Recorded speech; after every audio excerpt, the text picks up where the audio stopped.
It was one of those golden afternoons where the sun dipped just low enough to sparkle across the ripples of the water, making the entire lake look like it was sprinkled with diamonds. I stood there on the deck of my houseboat, taking it all in, feeling a kind of calm I hadn't experienced in years. The gentle lap of the water against the hull, the soft sway beneath my feet, the distant call of a loon. It was all perfect. This houseboat wasn't just some luxury impulse buy. It was the culmination of nearly a decade of hard work, meticulous planning, and a promise I'd made to myself long ago that one day I'd live on the water, not just near it. So when the opportunity finally came to purchase this beautiful, sturdy vessel and moor it on the lake I happened to own, it felt like destiny handing me a long-awaited gift. The lake itself had been in my family for a couple of generations, a quiet, largely unbothered patch of nature surrounded by a scattering of private properties and one annoyingly self-important homeowners association.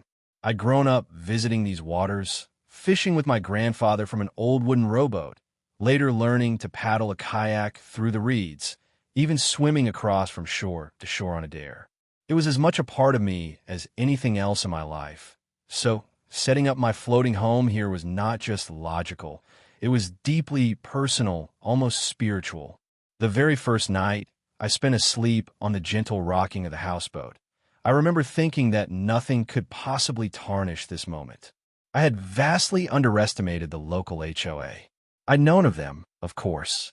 Their reputation preceded them by miles.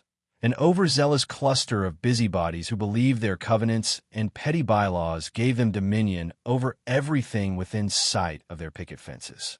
They fussed over mailbox colors, issued sternly worded letters about lawn lengths, even held endless debates about what type of seasonal wreaths were acceptable.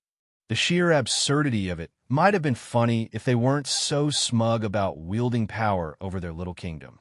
Still, I didn't live within their development, didn't pay their dues, didn't even use their roads. My lake was separate, my houseboat moored well outside their jurisdiction, or so I naively believed. Barely a day after I'd settled in, while I was sitting on a deck chair with a cup of coffee enjoying the peaceful view, I heard the unmistakable crunch of tires on gravel and then angry voices drifting across the water. Peering over, I saw a small cluster of people gathered on the shoreline nearest my mooring, clipboards in hand, polo shirts embroidered with their HOA's logo, expressions tight with self-righteous indignation. Even from across the water, I could see them gesturing at my houseboat like it was some monstrous blot on the landscape. I raised a polite hand in greeting, which they did not return. Instead, they seemed to confer more urgently, pointing and scribbling on their forms. That evening, I found a folded notice tucked into the cleat where I tied my mooring line. In officious language bristling with passive aggression, it stated that my unauthorized floating structure violated community standards and that I must promptly remove said eyesore to maintain the visual harmony of the lakefront. The gall of it stunned me. It wasn't just the overstep, it was the arrogance to assume they could dictate what I did on my own water. I nearly laughed at the absurdity, then decided to ignore it entirely, certain this was just another empty power play. But it didn't stop there. The next morning, just after dawn, I awoke to the sight of two uniformed police officers standing on the shore next to the same knot of HOA board members. One of the officers hailed me with a bullhorn, instructing me to come to shore to discuss an issue of trespassing and illegal docking. I was still groggy, half in disbelief, as I stepped onto my small tender and rowed over. The smug looks on the HOA members' faces said everything. They were convinced they'd caught me in some grievous wrongdoing. One woman actually smirked as if this was her personal triumph. I stepped out, introduced myself to the officers, and waited as they awkwardly explained the complaint they'd received.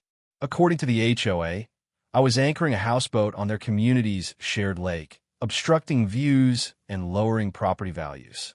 I listened patiently, suppressing a smile, then calmly produced the original property deed, the very document that showed not only the boundaries of my land, but also that the lake itself was privately owned by me outright, including all water rights. Watching their faces morph from smug satisfaction to confusion to horror was something I'd replay in my mind many times later, especially given how quickly things would escalate beyond even their wildest expectations. I didn't have to wait long to find out just how far the HOA was willing to take their crusade against my houseboat. Barely 2 mornings after I received their pompous little letter, I was jolted awake by the unmistakable crackle of a loudspeaker.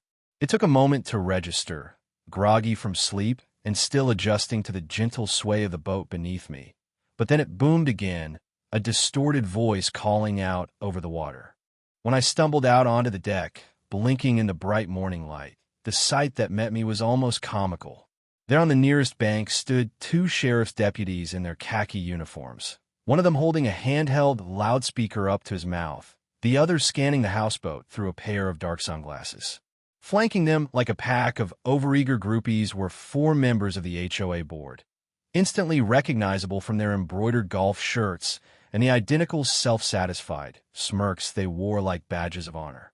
One of them, the same woman who'd been taking photos from the pontoon boat days earlier, was practically bouncing on her toes, unable to contain her delight at this dramatic escalation. The deputy with the loudspeaker called out again, instructing me to please disembark and come to shore for a conversation regarding a trespassing complaint. His tone was practiced, neutral, but there was no mistaking the undercurrent of annoyance, the kind of weary frustration reserved for nonsense calls that pull law enforcement away from actual emergencies. I could almost feel the collective anticipation radiating from the HOA contingent, their eyes bright with the expectation of watching me get handcuffed, led away, and taught a humiliating lesson about defying their authority. I took my time getting the small tender ready, lowering it into the water, stepping carefully from the houseboat's deck into the dinghy. I could see the HOA members whispering among themselves, one of them already pulling out a phone as if preparing to film what they surely thought would be my public comeuppance. The short row to shore seemed to take forever under their watchful eyes, every splash of the oars echoing across the otherwise serene lake. By the time I beached the tender and stepped onto solid ground, the woman with the embroidered HOA shirt was practically vibrating with eagerness, arms crossed tightly over her chest, as if trying to physically contain her glee. The deputies gave me polite nods, though one couldn't quite hide an exasperated sigh. The other cleared his throat and began reading from a small notepad, explaining that they had received a formal complaint from the Homeowners Association that I was unlawfully occupying private community waters and that my floating residence was in violation of local ordinances concerning unpermitted structures.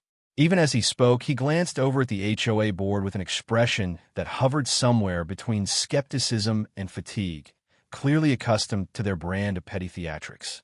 The HOA president, though, looked absolutely triumphant. She kept trying to interject, chiming in with phrases like our lake and our community standards, her voice dripping with smug certainty. I waited patiently, hands resting loosely at my sides, letting them have their moment. When the deputy finally asked if I understood the complaint, I nodded, then calmly reached into the messenger bag slung over my shoulder and pulled out a thick folder of documents. The original property deed, the detailed survey maps, the explicit water rights paperwork signed and stamped by the county recorder's office. The transformation was almost immediate. As soon as the deputy started flipping through the paperwork, his brow furrowed in concentration. The smug chorus from the HOA fell silent.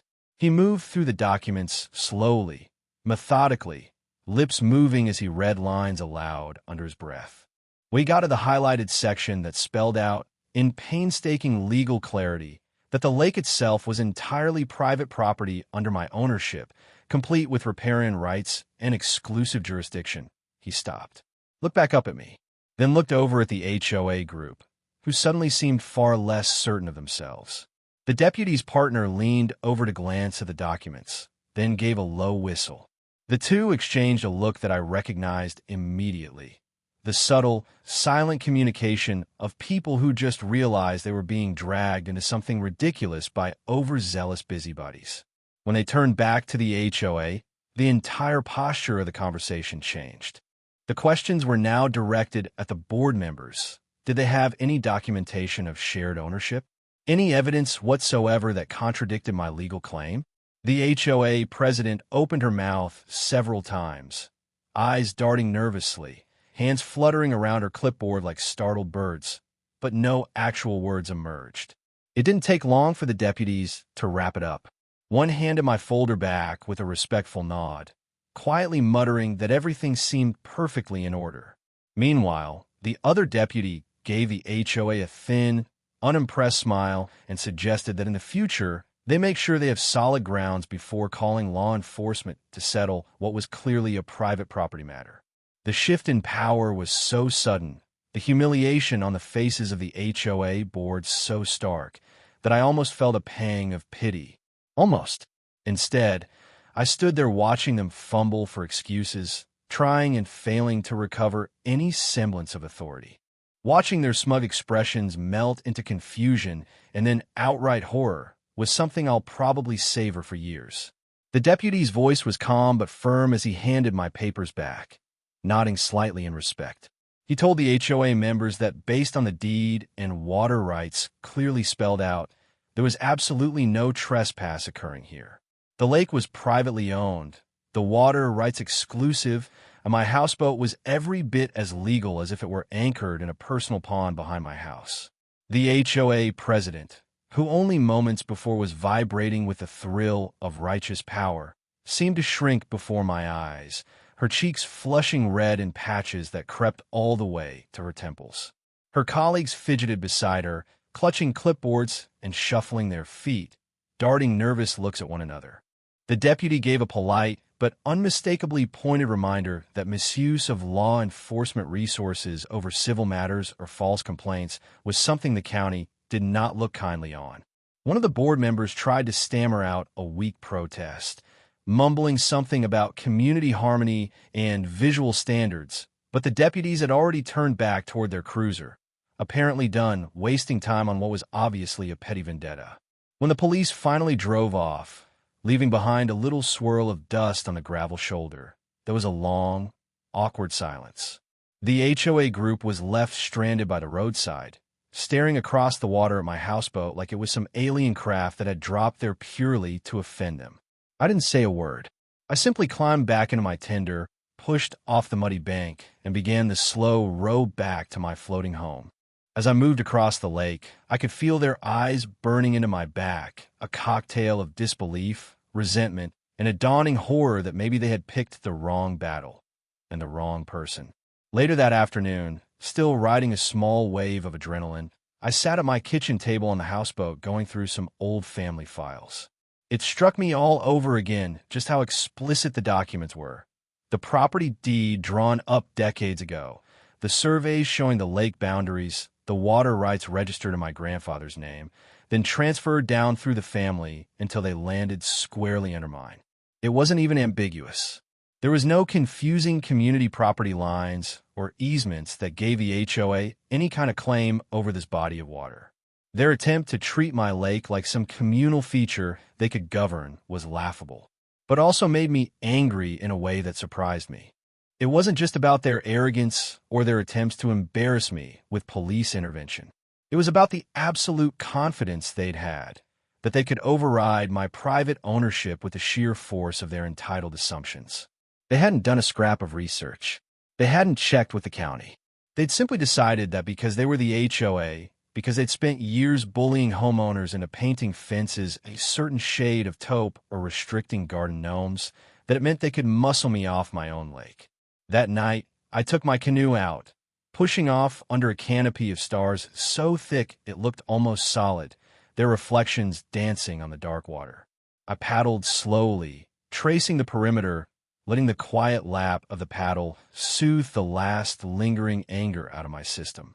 As I drifted past the shoreline that edged closest to the HOA community, I could see porch lights flicking on, silhouettes in windows, people drawn by curiosity or gossip, trying to catch a glimpse of the local villain who had dared to moor a houseboat on his own water. It made me think about how narratives twist so easily in small places. In their story, I was probably the intruder, the stubborn outsider ruining their idyllic lake views, lowering their property values with my modern floating home. In reality, It was my land, my water, my legacy that stretched back long before their subdivision ever existed, before any HOA board decided to anoint themselves arbiters of taste and scenery. Their entire community had sprung up only because someone decades ago decided to sell off parcels around the lake's edge.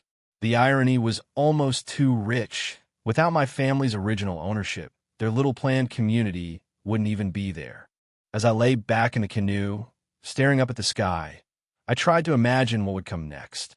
Would the HOA give up, chastened by the deputies and my unimpeachable paperwork? Or would they double down, scheming up new tactics to make life difficult for the outsider who dared remind them of the limits of their power? It wouldn't take long to find out. Even from the dark water, I could practically sense the gears turning across the lake, the whisper networks already spinning new strategies to reclaim the illusion of control they just watched slip through their fingers.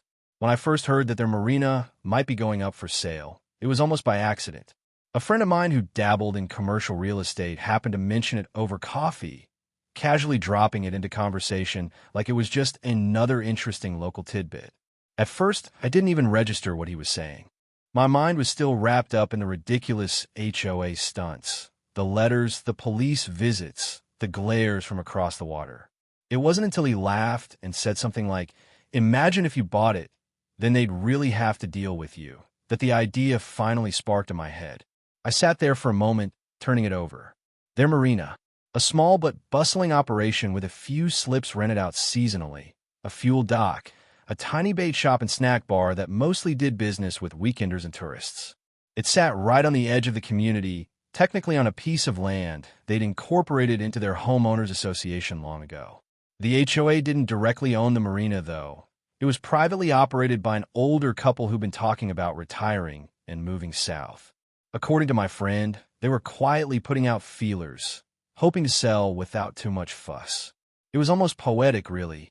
This little patch of lakeside commerce was the pride of the HOA.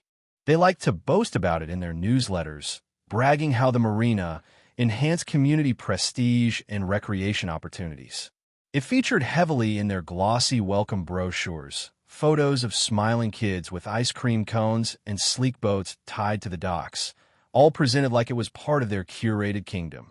If someone outside the HOA, were to step in and take it over, that illusion of dominion would shatter overnight. The more I thought about it, the more irresistible it became. I spent the next week quietly making inquiries, verifying zoning records, studying the marina's books, assessing maintenance needs and insurance liabilities. It turned out the couple running the place was eager for a clean, quick deal. They were tired. The plumbing needed work, the docks were due for resurfacing, and they'd had a string of petty complaints from the HOA about excessive signage and unsightly boat lifts that had sucked the joy out of running a small business. They liked the idea of handing it over to someone who wasn't tangled up in local politics, someone who'd just keep it alive and maybe even invest in it a bit. When I finally sat down with them to sign the papers, it felt strangely casual for something so consequential. A few signatures, a handshake, a polite round of coffee in their cramped office overlooking the water. By the time I walked out, I wasn't just the owner of a houseboat anchored in the middle of my lake. I was the proud new proprietor of the HOA's beloved marina. Word traveled fast. It only took a day or two before I started seeing the results. That same evening, as I was doing a slow pass around the lake in my small skiff, I noticed more lights than usual on the HOA side. People clustered on their decks and patios, some pointing out across the water toward the marina, others on their phones. It didn't take a genius to figure out what they were all buzzing about. A couple of the more brazen residents even drove over the next morning under the pretense of buying gas for their boats, fishing for information in the clumsiest possible ways. Was it true the marina had changed hands? Who bought it? Did I plan on keeping everything the same, or were there upgrades coming? Their voices dripped with forced casualness that couldn't quite hide the undercurrent of panic. Meanwhile, the HOA board was in an outright tailspin. I knew because I started getting stiff little emails from their attorney, laced with vague references to community covenants and preservation of neighborhood character, trying to probe how this new ownership might impact their so-called common interests. I answered them politely but firmly, sticking to simple facts. The marina was a separately zoned commercial property. It had no obligation to adhere to residential HOA standards, and as its new owner, I fully intended to operate it within county regulations. No more, no less. The shift in power was almost palpable. Just days earlier, these were the same people who thought they could dictate whether my houseboat could float on my lake, who felt so secure in their authority that they'd called the police on me without a second thought. Now they were scrambling, sending carefully worded emails, and holding emergency board meetings to figure out how to navigate the sudden reality that I wasn't just a private lake owner they couldn't bully, but also the legal owner of the very hub of their community's lakeside life. It didn't take long for residents to start approaching me directly, cautiously polite, asking about slip fees and whether I'd keep the bait shop open. Their eyes searched my face, trying to read whether I was the vindictive type who might seek petty revenge for all the nonsense the HOA had stirred up. The irony was almost too rich, seeing them tiptoe so carefully, all because they finally recognized that the balance of leverage had flipped completely. Owning that marina changed everything almost overnight. It was like a giant invisible lever had been thrown, shifting the balance of power so dramatically that the entire dynamic between me and the HOA flipped on its head. Just days before, they'd been so smug, so certain of their unchallenged control over anything that touched the lake, lording their rules and petty threats over homeowners with an air of practiced superiority. Now they found themselves in a position they clearly weren't prepared for, tiptoeing around me with forced politeness and strained smiles, scrambling to figure out how to coexist with the very person they tried to drive away. I didn't do anything drastic. That was the part that seemed to bother them most. I didn't throw up garish neon signs or tear down the old wooden docks. I didn't blast music across the water at midnight or refuse services to their residents. Instead, I ran the marina exactly as it had been, maybe even a little better.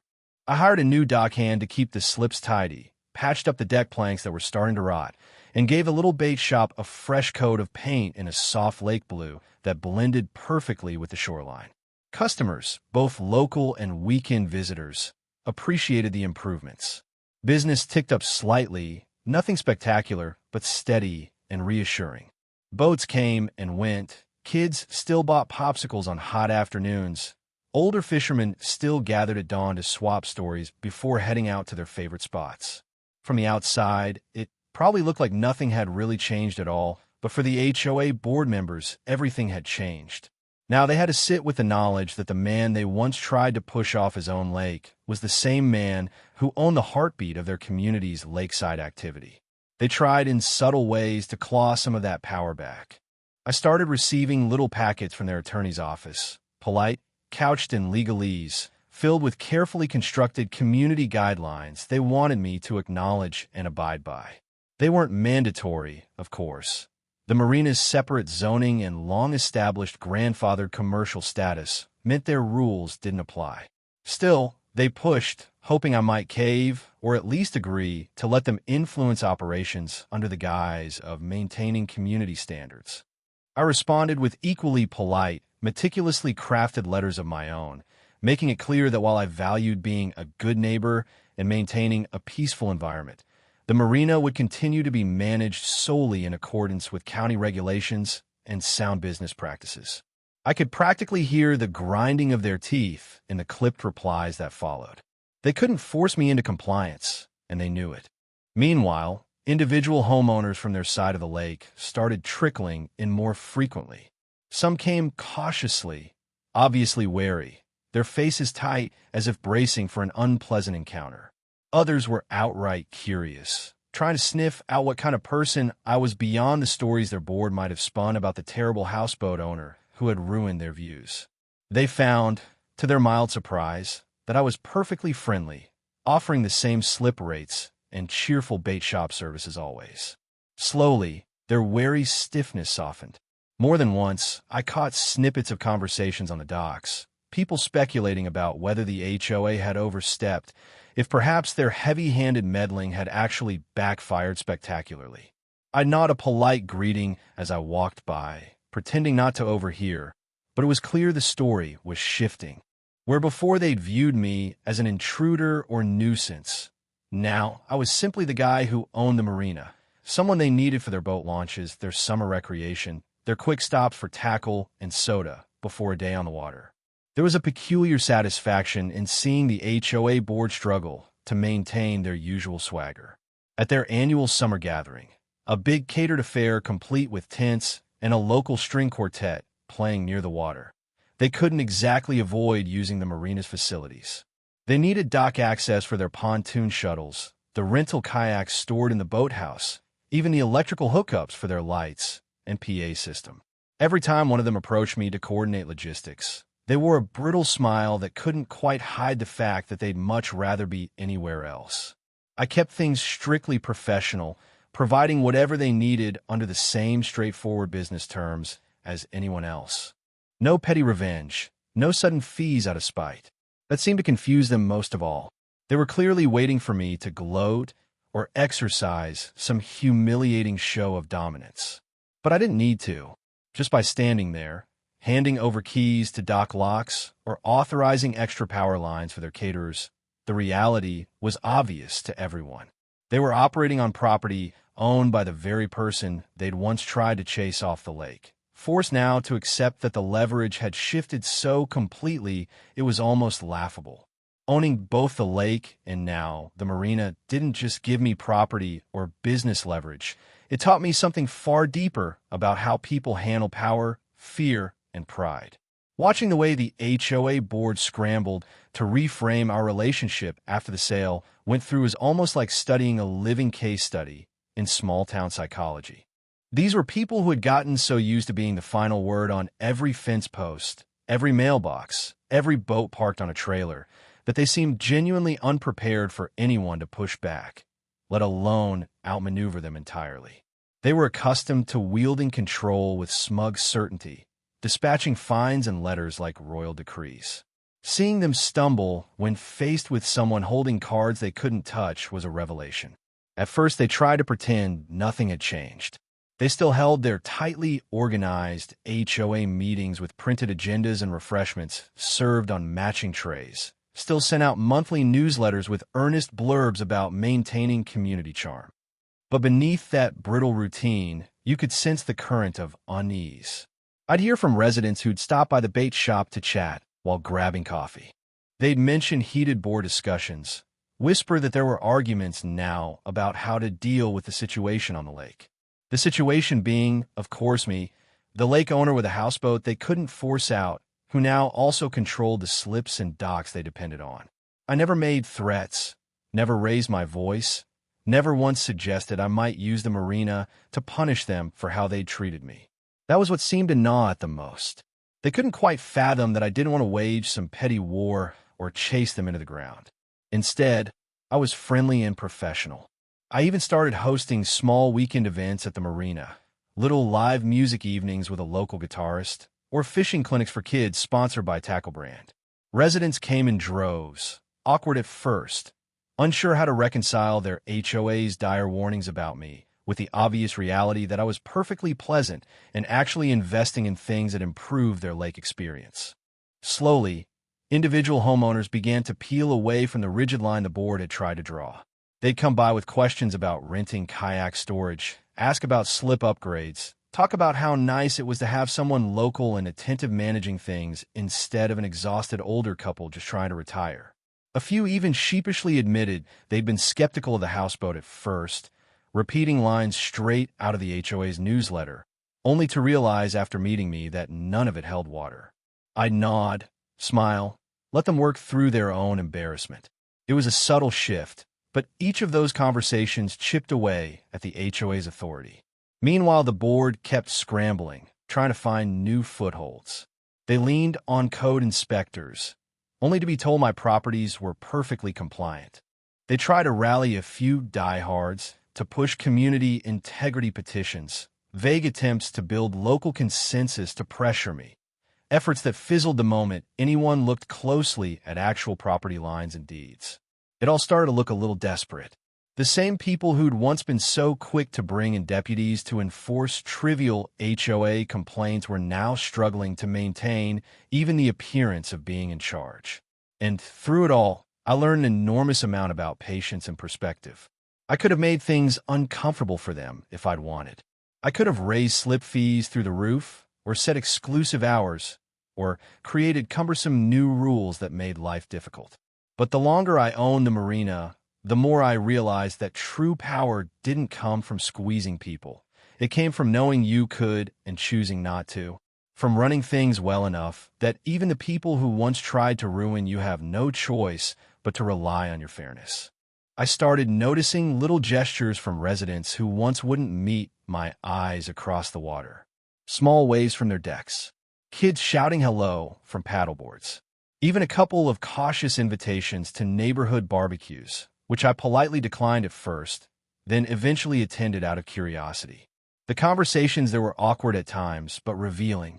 Without the board hovering, people were freer to admit they didn't actually care about HOA politics. They just wanted the lake clean, the docks safe, the marina welcoming. It became clear that despite all their earlier bluster, most of these folks weren't bad or power-hungry.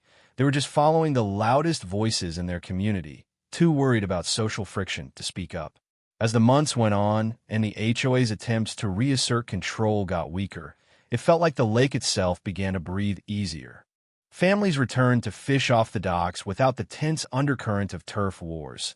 Teenagers zipped around on small sailboats or paddleboards without anyone barking about community standards. My houseboat settled into the scenery, no longer treated like an intruder, but simply another part of the lake's quiet rhythm.